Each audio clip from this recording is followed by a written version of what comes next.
The audacity to die anytime soon. I'm a hard-headed son of a gun. Don't plan to do that.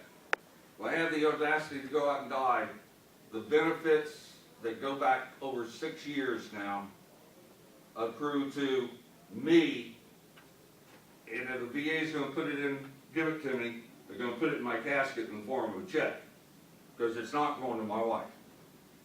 It's wiped clean if I die before I get this thing settled with the VA, before I can get them to properly look at the definition of Myelodysplastic Syndrome. I am here to read a couple of letters.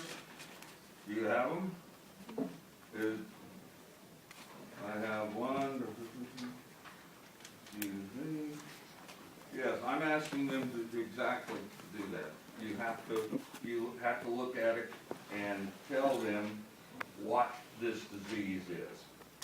I'm going to read one from one of our, since I represent a number of people that are at home today praying that this all comes out properly. She sent me a letter. Her name is Nancy Day. Said, "Hi Bob, I am Nancy Day. I wrote to you the first time." This is her email. You guys don't have it. I'll give it to you. I wrote to you the first time on May the 23rd. Other dates on, April 23rd. Other dates in May. You may have not kept them. My husband was diagnosed with MDS in the summer of 2007. Long story of chemo, many illnesses, complications. I won't go into that. He developed leukemic conditions back on December of 2009.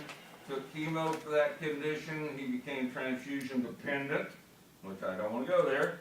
Shortly after that, he was not actually diagnosed with leukemia until his last admission, when the doctors told him he had a few days to live.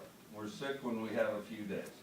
There are reasons for that. They said the leukemic cells have to reach a certain number and type for official diagnosis. He has passed now. He is gone. He started a claim before his death. That wasn't so. My life has been turned upside down and inside out. I miss him more than words can describe, and adjusting to a life without him is difficult. I wish I could go to Chicago to be with you and Larry and your families, but I cannot. However, I did personally call the IOM and ask if you could read the letter for me. And her letter read, "I am Nancy Day. My husband Wayne served in the United States Marine Corps in the Da Nang area of I Corps in 1967 and 1968. He was highly exposed." The last paragraph, "Unfortunately for my husband Wayne, this is what occurred. He has passed now. There is a diagnosis of leukemia on his death certificate." Thank you very much. "His 63rd birthday was just days before his passing. He had no other major illnesses. His heart was strong, no diabetes or other very significant illnesses, other than arthritis and some minor things. He could have lived a productive life well into his late years if cancer had not taken his life. I believe this because of his own strength, good health, most of his life, and the fact that his family and relatives lived well into their late 80s and 90s. So this has been the effect of his exposure to H&I. She also sent me his medical records, which she asked that they also be included in this thing, his medical records. So, next letter is from, I believe her name's Lillian. It's probably a little too long for Vietnam Vietnam Service Medal, Republican, and the various medals. Colonel Barad spent his time in Vietnam in Da Nang and Quang Tri Province, I Corps, where he commanded a forward supply operation. He was exposed to Agent Orange benzene, as well as documented causal factor of myelodysplastic syndrome. I am writing this letter to add my husband's story to the Institute of Medicine study regarding health effects from exposure to herbicides in Vietnam, and to join other similarly affected veterans in their quest for disability compensation benefits from the Department of Veterans Affairs. Again, she will probably not gain anything because he had the audacity to die. And I mentioned that in this. We had one of our veterans who collected 100% total and permanent disability for approximately 10 years. And then his MDS converted to AML. He was dead in just a couple of months, and what did the VA do? They came back to the wife, his widow, and said, about 10 years ago we made a mistake. Whoops, he should never have gotten disability, so poo-poo on you. You get nothing. And they washed her off. They just pushed her aside. That's what they did to both of us that served the nation.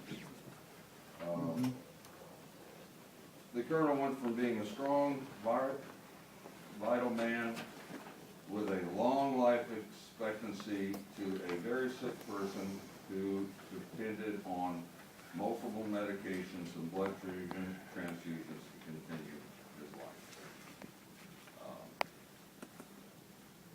MDS converted to AML, and he was gone in just a matter of months. His connection letter from his doctor at the VA. His doctor at the VA said, there's no doubt in my mind whatsoever that exposure to Agent Orange in Vietnam did not cause this man's disease. So some of them, not mine, but some of them are willing to support us. And then this is a good news one, okay? My name is Douglas Nelson. I served in the United States Marine Corps. I was stationed in Da Nang in 1968. There seems to be a thread flowing through this thing. I was stationed in Da Nang in 1968. I was assigned to the 111th.